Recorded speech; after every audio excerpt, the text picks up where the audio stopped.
கெஜா ஒரு முடிவெடுத்தா.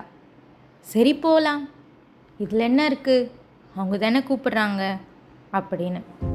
கெஜாவும் அவங்க ஹஸ்பண்டும் கிளம்பி அவங்க மாமியார் வீட்டுக்கு போக ஆரம்பித்தாங்க. இருந்தாலும் அவளுக்குள்ளே ஏதோ ஒரு தயக்கம் இருந்துகிட்டே தான் இருந்தது.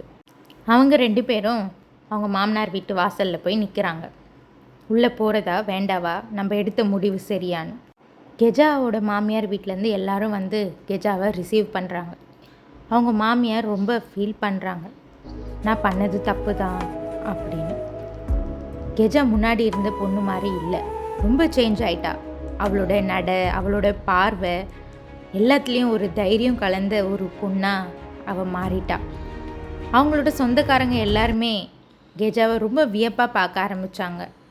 பரவாயில்ல, இந்த பொண்ணு அவள் நினச்சதை சாதிச்சிட்டா அப்படின்னு.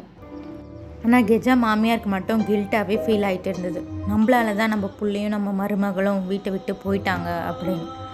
ஆனால் கெஜா, அதை பற்றிலாம் நீங்கள் எதுவும் யோசிக்காதீங்க, நான் அதெல்லாம் எதுவும் பெருசாக எடுத்துக்கல அப்படின்ட்டு சொல்லி சொன்னான். அவள் நினச்சிருந்தா அவங்கள பழி வாங்கியிருக்கலாம், ரிவெஞ்ச் எடுத்திருக்கலாம். ஆனால் அவள் எதுவுமே செய்யலை. அவள் ரொம்ப ஸ்ட்ராங்காக, ரொம்ப போல்டாக, பிரேவாக, ரொம்ப மெச்சூர்டாக பேச ஆரம்பிச்சிட்டா. அவள் எல்லார்கிட்டேயும் சொன்னால், நாங்கள் ரொம்ப சந்தோஷமாக தான் இருக்கோம், எங்கள் லைஃப்பில் கஷ்டம் இருந்தது தான், ஆனால் இப்போது கஷ்டம்லாம் எதுவும் இல்லை அப்படின்னு சொல்லி சொன்னான். இந்த கதை பிடிச்சிருந்தா மறக்காமல் லைக் பண்ணி சப்ஸ்கிரைப் பண்ணுங்கள்.